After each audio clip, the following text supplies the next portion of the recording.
ఇబ్రాహింపూరు. ఆ. మాది ఇబ్రాహింపూర్. నా పేరు బి చంద్రయ్య. ఏం చేస్తుంటావే? ఇంతకుముందు వాలంటీర్ ఆర్గనైజేషన్ డ్యూటీ చేశాను 40 సంవత్సరాలు. అందులోకి తీసేశారు. 75 ఏళ్ళు ఉన్నాను ఏ ఇప్పుడు. సమస్య కోసం వచ్చిన ప్రజాభవన్కి? ప్రజాభవన్కి నా భూమి గుంజుకున్నారు. ఇక్కడ డ్యూటీ చేసుకుంటే ఇక్కడ ఉన్నాను. అక్కడ కొంచెం లేట్ అయిపోయాను, ఆలస్యం అయిపోయింది. అక్కడ కొన్నాళ్ళు పోలేదు, 10 సంవత్సరాలు అక్కడ తిరగనందుకు వేరే వాడు బటాకిస్తే భూమిని కబ్జా చేసుకున్నాడు. కబ్జా చేసుకొని నన్ను బెదిరిస్తున్నాడు. ఇప్పుడు వేలుముద్రలు వస్తున్నాయని. అంతే ఇక అక్కడ ఉన్న ఎంఆర్ఓలు వాళ్ళు, గవర్నమెంట్లో ఉన్న వాళ్ళందరూ కూడా, ఎంఆర్ఓ చేతి కింద ఉన్న వాళ్ళు కూడా అందరూ లంచాలు తినబడి రికార్డు చేసే వాళ్ళు కూడా లంచాలు తింటున్నారు. ఈ విధంగా పరిస్థితి అయిపోయింది. అయితే ఇక్కడ కలెక్టర్ గారు కూడా రాశారు, నీ ఎంక్వైరీ చేస్తాము, నీ భూమి నీకే దానం ఇచ్చిన భూమి, అది అమ్ముడు పోదు కాబట్టి నువ్వు అక్కడ ఉండు అంటని ఆయన చెప్తా ఉన్నాడు. పదే ఆయన చెప్తే కూడా ఈయన కూడా ఎంఆర్ఓ కూడా అక్కడ ఉన్న వాళ్ళు అంతా లంచాలు తిని ఆయనకు సపోర్ట్ చేస్తున్నారు. పోలీసు వాళ్ళు కూడా నీ పాస్బుక్ ఉన్నదా, నీ పానకలు ఉన్నాయా అని చెప్తున్నారు, కానీ వాళ్ళు సపోర్ట్ చేయడం లేదు. వాళ్ళందరూ గ్యాంగ్ పెద్దగా అయింది. ఊరికి గ్యాంగ్ 56 మంది వచ్చి వాళ్ళు చెప్తున్నారు, నాకు సపోర్ట్ ఎవరు ఇస్తలేరు, భూమి ఆయన కాదంటే కూడా సపోర్ట్ చేస్తలేరు. అయితే వాళ్ళు అంతా వెళ్ళిపోతే నేను కూడా ఇక్కడ వచ్చిన, ఎవరు చెప్తలేరు, ఏం చేయాలి మేమేం చేయాలని పోలీసు వాళ్ళు పట్టించుకుంటలేరు. పోలీసు వాళ్ళు కూడా పట్టించుకుంటలేరు. పరిగి ఎంఆర్ఓ పోలీసు అదే. అక్కడ కూడా మీ దగ్గర సరిగ్గా కాగితాలు లేవు, అన్నీ లేవు, ఇన్ని లేవు అంటున్నారు. పానాకలు చూపిస్తున్నాను, కలెక్టర్ రాసిన చూపిస్తున్నాను, ఇవన్నీ కూడా చూపిస్తున్నాను. పానాకలు కూడా 29 గుంటలు వచ్చింది. ఎకరన్నర పోయింది, 29కి వచ్చింది. ఇప్పుడు 29 గుంటలకు వచ్చింది. ఎకరన్నర అంటే 1 ఎకరా 20 గుంట ఉంటుంది. అయితే ఈ 29 గుంటలు కూడా నా భూమి నాకు ఇస్తలేడు. సంపుతాము నరుకుతామని చాకులు తీసుకొని వస్తున్నారు. ఇబ్రాహింపూర్ ఉన్న సర్పంచ్, నా భూమి కబ్జా చేసుకున్న సర్పంచ్. కాబట్టి ఈ విధంగా పరిస్థితి జరుగుతుంది అక్కడ.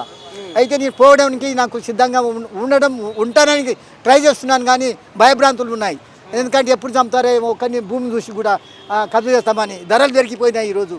ఆ రోజుల్లో రాలేదు. ఈ విధంగా ఈ భూముల ధరలు పెరిగినందుకు ఈ రోజులో చంపి కూడా కబ్జా చేసే వాళ్ళు కూడా ఉన్నారు. వాళ్ళు ఆ విధంగా ధైర్యంగా ఉంది. న్యాయస్థానం లేదు అక్కడ. కాపులు కూడా న్యాయం చేస్తలేరు. నీవు ఊరోడో కావు, నీవు హైదరాబాద్ బతికినావు, అక్కడనే ఉండు, 10 నేను ఏం చేసినావు అంటాను. వాళ్ళు బెదిరిస్తున్నారు కాపులు, పిల్లలు వాళ్ళు. నా అనుభవం కూడా లేదు వాళ్ళకు. అయితే ఆ విధంగా ఉంది పరిస్థితి. ఇప్పుడు ఆ సర్పంచ్ కూడా వాళ్ళు కూడా ఏకమై ఉన్నారు. వాళ్ళకి డబ్బులు వాళ్ళు కూడా ఇచ్చారు. ఆ సర్పంచ్కి వాళ్ళ ఉన్న రెడ్డిలో కూడా డబ్బులు ఇస్తేనే వాళ్ళ సపోర్ట్ చేస్తున్నారు. కౌలుకి ఇచ్చిన బటాకి, కౌలు కాదు బటాకి. అంటే బటాకి సరిసగము వడ్లు వస్తే నాకు 2 సంచులు, నీవు 2 సంచులు తీసుకో అన్నాను. సరిసగము ఎంత వచ్చినా సగమే. 10 వస్తే 5 చెరువు, నీవు 5 నేను 5 అన్నా. అదే ప్రకారం విన్నా. దానం ఇచ్చిన భూమి అది. భూమి దానం గవర్నమెంట్ ఇచ్చిన భూమి అది. కొనేది కాదు, ఇప్పుడు కూడా కొనేది కాదు. అది ఉన్న వాళ్ళకే చెల్తుంది అని చెప్తా ఉన్నది గవర్నమెంట్ కూడా. అక్కడ ఎంఆర్ఓనేమో చెప్తలేడు. ఎంఆర్ఓ అంటే ఆయన తహసీల్దారు, పెద్ద తహసీల్దార్ మీద పెద్ద. ఆయన పేరు ఏమో ఉన్నది, రామోహనో ఏదో ఉన్నది. ఆయన పరిగి ఎంఆర్ఓ అంటారు అంతే. ఆయన ఫోన్ నంబర్ రాలేదు. అయితే ఫోన్ నంబర్ ఇవ్వలేదు. అడిగినా కూడా అడిగితే పట్టించుకున్నాడు. నేను అక్కడ పోతున్నా, ఇక్కడ పోతున్నా, నేను నాకు ఆ పని ఉన్నాయి, రేషన్ కార్డుల మీద తిరుగుతున్నా, ఊర్ల మీద తిరుగుతున్నా అని చెప్తా ఉన్నాడు. ఒకసారి పండుగ వస్తే పండుగ పోతున్నా, ఈరోజు లీవ్ ఉన్నాయి, అది ఉన్నది, ఇది ఉన్నది. ఇప్పుడు సంవత్సరం నుంచి 2024 నుంచి తిరుగుతున్నా. ఈ 25 కూడా వచ్చింది. అయితే ఈ పరిస్థితులు ఉన్నదండి.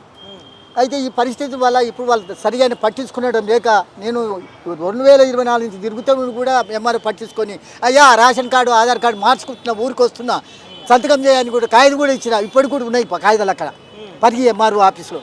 అది సంతకాలు పెడతాను లేడు.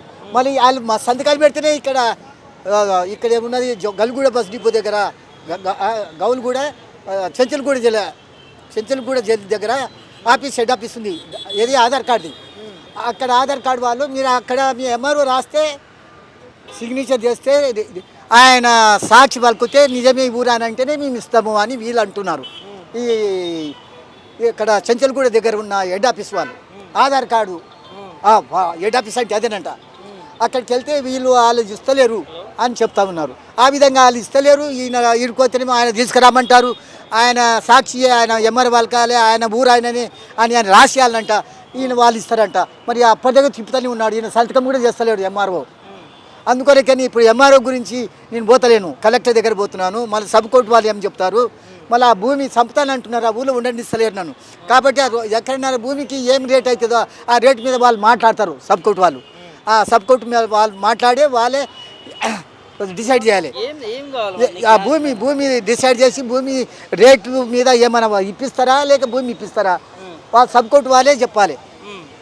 న్యాయం చేయాలంటే వాళ్ళే చేయాలి. ఈ సబ్ కోర్టు చేయాలి నాకు తెలియదు కదా. వాళ్ళు ఈ సబ్ కోర్టులో మన లాయర్లు అడ్వకేట్లు వాళ్ళు చేస్తేనే కలుస్తున్నా వస్తూ ఉన్నా గిట్లనే తిరుగుతున్నా. ఆడ కూడా ఈ రోజు అది ఉన్నది, అది లేట్ అయింది, అక్కడ ఊరికి పోయేది ఉన్నది, ఇక్కడ దౌరం ఉన్నది అంటే వాళ్ళు అదే చెప్తున్నా ఉన్నారు. ఎవరు పరిగి ఎమ్మెల్యే. అయితే ఈ విధంగా జరుగుతూ ఉన్నది అక్కడ కూడా. అయితే ఒక ఆయన రికమెండ్ చేయమని ఒక ఆయనను పంపించిండు సాకలైనను. ఆ సాకలైన తిరుగుతున్నట్టు ఒట్టిగానే కానీ చెప్తలేడు. ఆ విధంగా పరిస్థితి ఉన్నది. ప్రజాభవన్లో ఏమన్నారు మరి? ఇక్కడ ప్రజాభవన్లో వచ్చినా అని చెప్తూ ఉన్నాను. ఇంకా 20 సార్లు లెటర్లు కూడా ఇచ్చాను. ఉన్నాయి, ఈడ కూడా ఉన్నాయి, ఫైల్ ఉన్నాయి, ఈడ కూడా ఉన్నాయి, దరఖాస్తులు అప్లికేషన్లు. 2024 నుంచి ఇస్తున్నా ఇక్కడ. ఇది పెట్టిన కాంచి ఇస్తున్నా? ఇది పెట్టినప్పటి నుంచి ఇస్తాను ఉన్నా, ఇస్తాను ఉన్నా. అప్పటి నుంచి ట్రై చేస్తాము, ఇంకా ట్రై చేస్తాము. ఇక మన ప్రభుత్వం అంతా కూలిపోయింది, నష్టపోయింది అని చెప్పేసి రేవంత్ రెడ్డి గారు కూడా చెప్తా ఉన్నారు. కాబట్టి ఇంకా కొంచెం టైం తీసుకుందాలి అని చెప్పేసి. ప్రభుత్వం మంచిగా ఉన్నది, కానీ ఇచ్చే వాళ్ళకు ఆ అమౌంట్ ఇప్పించాలనా లేకుంటే ఏం చేయాలనా అనేది కూడా నేనేమనుకున్నా, కలెక్టర్ గారు గిట అమౌంట్ ఇస్తారేమో అని చెప్పి నేను ఆర్థిక సాయం అడిగిన. ఇంతకుముందు అడిగితే ఆర్థిక సాయం చెల్లదు, అది అమ్మే భూమి కాదు, ఆర్థిక సాయం అడగొద్దు, లక్షల కొద్దిగా భూమి అది, కాబట్టి ఈ రోజులో ఆ భూమి తీసుకోవాలని వాళ్ళు అంటున్నారు. అయితే సబ్ కోర్టులో లాయర్లే నాకు చెప్పిందమ్మా, నాకు ప్రాణం పోతుంది, నా భూమి యొక్క దామోస్యం ఉందో వాళ్ళనే వ్యాల్యూని బట్టి వాళ్ళే కట్టియాలి. ఎవరు? లాయర్లు. వాళ్ళు చెప్తేనే వాళ్ళు తింటారు, లేకుంటే వినరు ఊరి వాళ్ళు. ఎక్కడైనా భూమి రేట్ ఏముందో ఆ రేట్ మీద వాళ్ళు డిసైడ్ చేసి వాళ్ళే కట్టియాలి. లాయర్లు చెప్తేనే వాళ్ళు తింటారు, లేకుంటే నేను చెప్తే వినరు వాళ్ళు, వినరు.